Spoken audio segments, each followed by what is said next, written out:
Are you co-parenting with someone?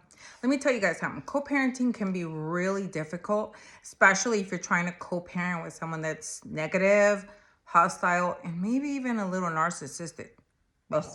Anyways, my name is Nellie Johnson, and I'm a licensed marriage and family therapist. And my passion has always been around relationships and parenting. One of the things that I have learned though is that with the co-parenting, I've seen a lot of an increased numbers in co-parenting. And I think that these 7 agreements are going to give you a baseline understanding of what this co-parenting relationships look like. Because if you're new to co-parenting, like, how do you supposed to know how to do it? Like, this is new. Like, how do we do this? Especially if there's feelings involved and all kinds of emotions, anger, resentment. So trust me, I've been there and I'm going to help you through it. I'm your therapy godmother and we'll get through this together, okay? I used to do YouTube videos a long time ago and then TikTok came around and I was like, oh, look, squirrel. And my ADD kicked in, but now I'm back home. YouTube is home. So let's get into it. I know you're a busy person, so let's get into it. And I will link all my 7 agreements in the link below, okay? So let's get to it. Number 1, understanding that the other parent is important to the life of the child. Sometimes parents want to make it seem like the other parent is disposable. Like you don't want them in your life because you have determined that the other parent is no good for them. And although sometimes I'll agree with you, that's not a decision that sometimes you can just make so lightly. So one of the fundamental points, and that's why it's number 1, is recognizing that the other parent is important to that child. That one day that child is going to want to know who the other parent is, even though you might not want them to be in their life, but the child is going to want to know, okay? Believe me when I tell you that. So it is very important that your decisions, right, are made around that understanding that you protecting their relationship with that child is key. Okay, that was number 1. Number 2, that speaking negatively about the other parent will only harm your child's personal development. When you talk smack about your ex to your child, they will internalize what you just said.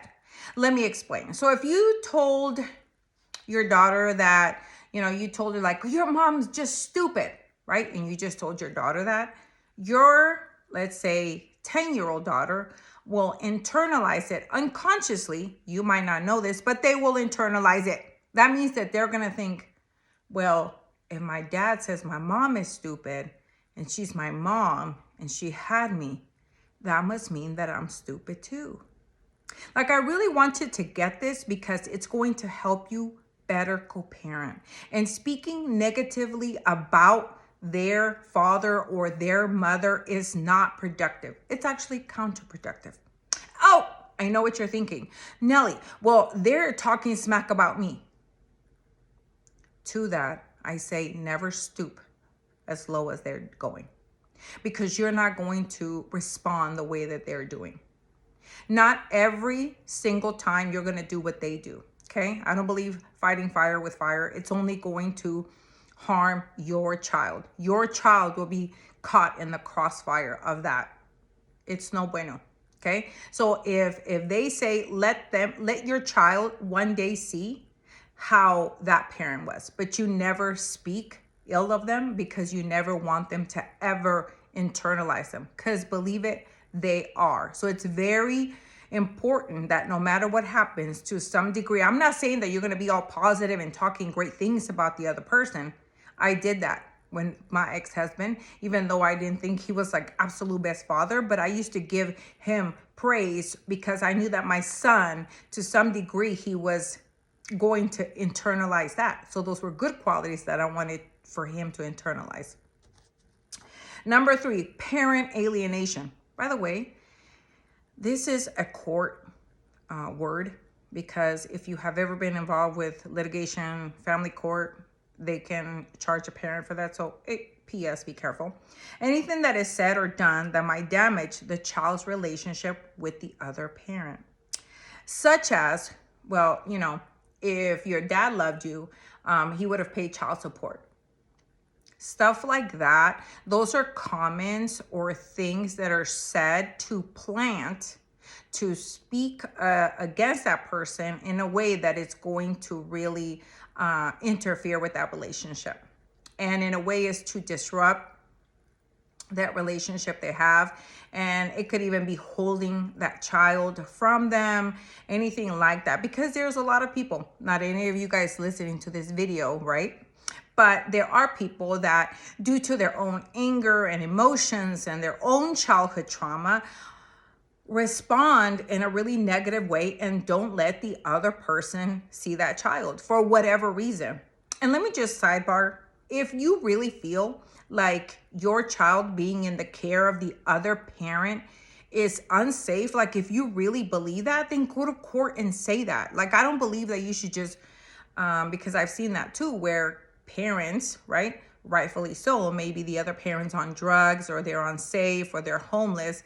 And I understand that you're being the sober, sane, protective parent, then you need to say that in court, so then you are awarded full custody.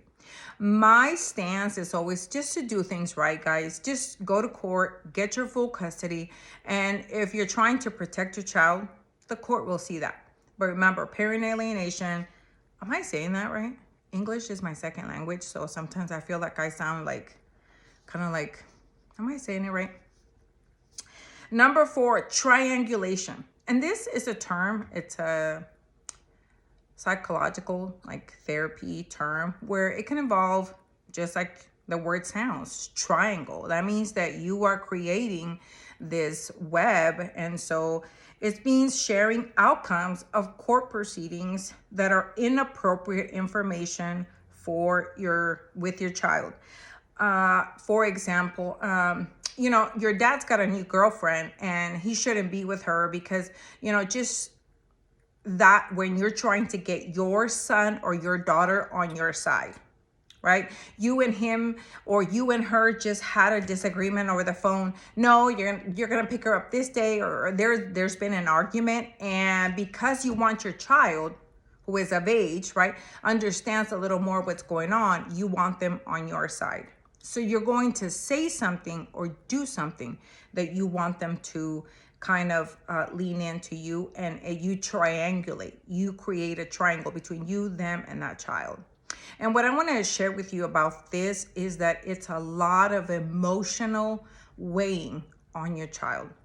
Your child will literally feel like they're in the middle of a war.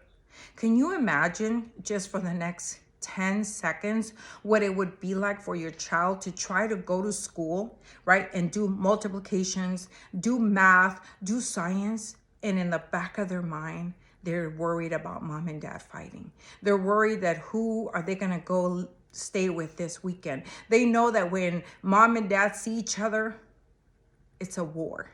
It's chaos. That you and your other parent are causing a chaotic, abusive sometimes environment for this child. And sometimes you, the one watching this video, you're obviously watching it for a reason, because you want to be the one, the better parent, the one that will take the higher road. I'm proud of you for doing that, because you know what? One day your child is going to see that. Your child is going to see what you have done and how you were different. Sometimes I read this thing that said, sometimes you don't have to tell your side of the story. Time will. So just think about that. Number 5, questioning. When your child gets home, right, and you're asking them, oh, does your mom have a new boyfriend? What's her boyfriend's name? What did you guys talk about? Some of that stuff, when you're questioning, hey, what did you do? If it comes from a really place of just caring and you want to just have a good conversation with them, I understand that. But you and I know what kind of questioning I'm talking about. When you're asking about things that, should you really be asking your kiddo that? Think about that. When you're asking about, well, in a negative way, you're already saturating questions like, well, did your dad feed you lunch, or was he just with his girlfriend the whole time? Those type of questions. Those type of questions, really, because 55% of our communication is nonverbal. It's with your body language, it's the tone of how you say something. And you know what? Our kiddos know more than we give them credit for. They really do. Number 6, remember, I'm going to link this on this video. I don't know how to do that yet, but I'll figure it out. Number 6, your child's emotional health. Both parents commit to the emotional stability of that child.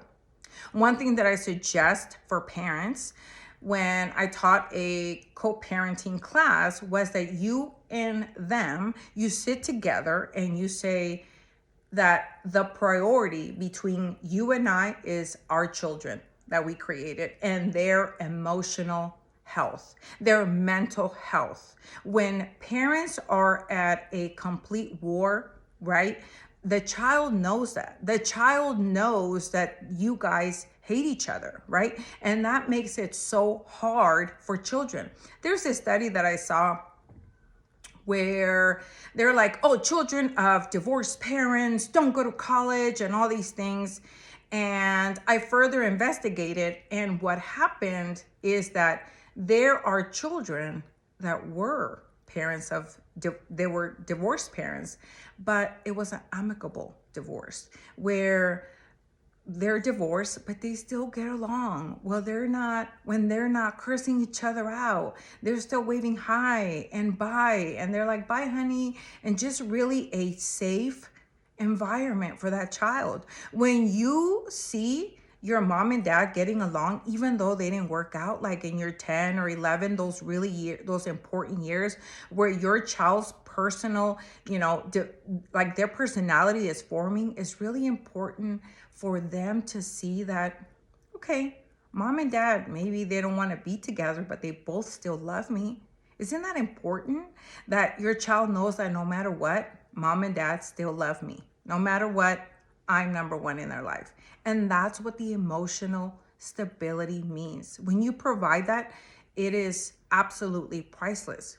I told a parent one time, I said, we want to create environments for our children that they won't need therapy for later. Like, I know that sounds like, because I don't want to create a traumatic childhood for my children because me and my ex-husband couldn't get along. That was not going to happen. I knew that, and him and I both committed to doing that. I think the blow of the divorce or the separation is received better when you explain to the kids and you say, mom and dad will always love you, and you create that happy, safe environment. So remember, emotional stability, your child's emotional stability, their mental health. If you keep that right here at the top priority, I think you and the other parent will make decisions that are good for the child. Not for you or for them, but for the child.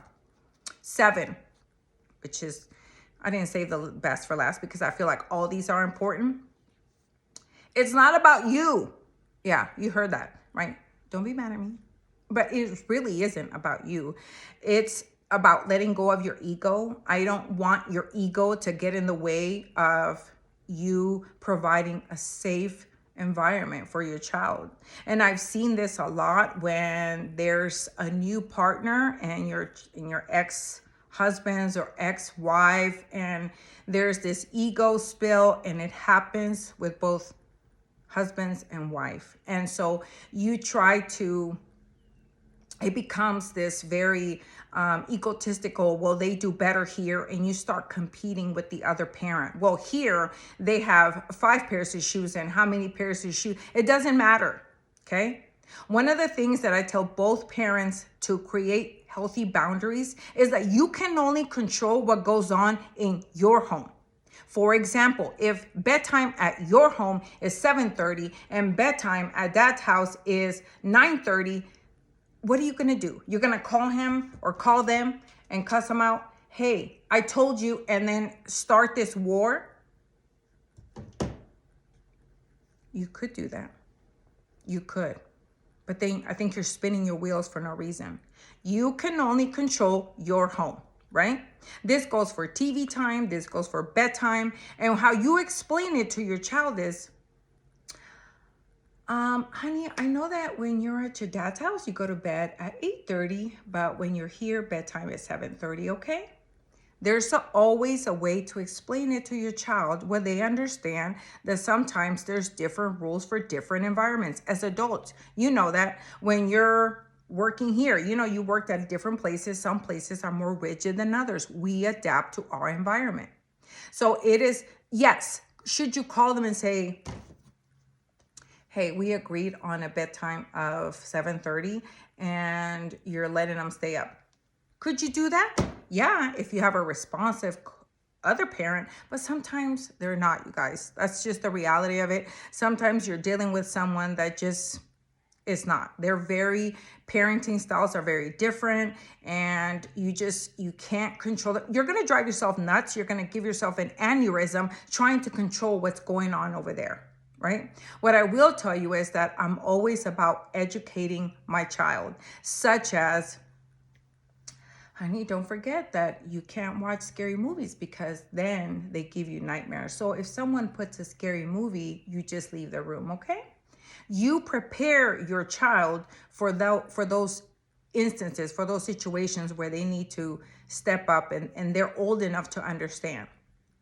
So make sure you understand that it is not about you and that sometimes you have to let things go. I know you want to control some of us moms. Trust me when I tell you, I want to control everything, right? When I got divorced, I wanted to control what he wears over there, what time he's going to bed, what he's watching, we can't control that home. We can only control what's here, what they're doing when they're with us, and we can only control this. This is your world, that's their world, okay? And it's not about you, it's really about them. And never put your child in the crossfire, because that's what happens when you have parenting that's fueled with anger, resentment.